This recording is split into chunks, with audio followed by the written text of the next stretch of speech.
நீங்கள் சொன்ன போஸ்ட்மார்ட்டம் வந்து அவங்க என்ன கேட்டிருக்காங்கன்னா 5 மணிக்கு மேலே 6 மணிக்கு மேலே போஸ்ட்மார்ட்டம் பண்ணக்கூடாதுன்னு ரூல் இருக்கு.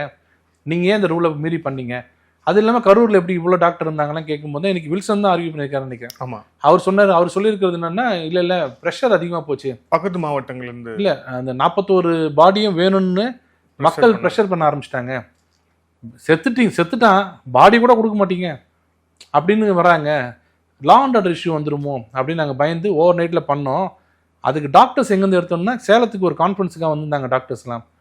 நாங்கள் அங்கேருந்து எல்லோரும் ஒரு நல்ல வேலை இங்கே இருக்காங்கன்னு சொல்லி பக்கத்துலேயே கூப்பிட்டு பண்ணிட்டோம் அப்படின்றாங்க.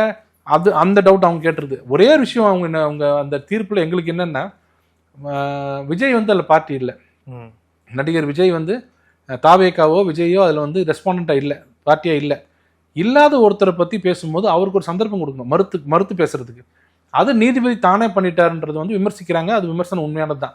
அவர் வந்து unfit to be a leader, ஒரு லீடர்ஷிப் குவாலிட்டி இல்லைன்னு சொல்கிறதுலாம் வந்து அவர் கேட்டுட்டு அவர் ஒரு கவுண்டர் ஃபைல் பண்ணி நான் அதை ஏற்றுக்க மாட்டேன், நீங்கள் லீடர்ஷிப்பே கிடையாதுன்னு சொல்கிறது உரிமை உண்டு. அது கூட தனி மனித திறமையை பற்றி யாரும் எந்த கோர்ட்டும் பேசக்கூடாது.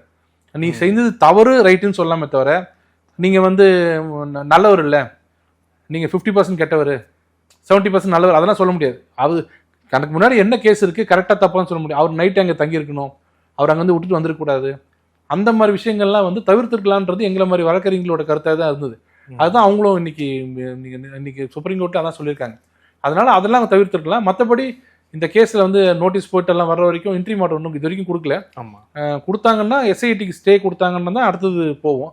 இன்னொரு விஷயம் ஒன்று கேட்டாங்க, எஸ்ஐடி கேட்கவே இல்லை, ப்ரேயர்லேயே கேட்கல. ப்ரேயர்லேயே அவங்க கோரிக்கையிலேயே வந்து எஸ்ஐடி கேட்கல.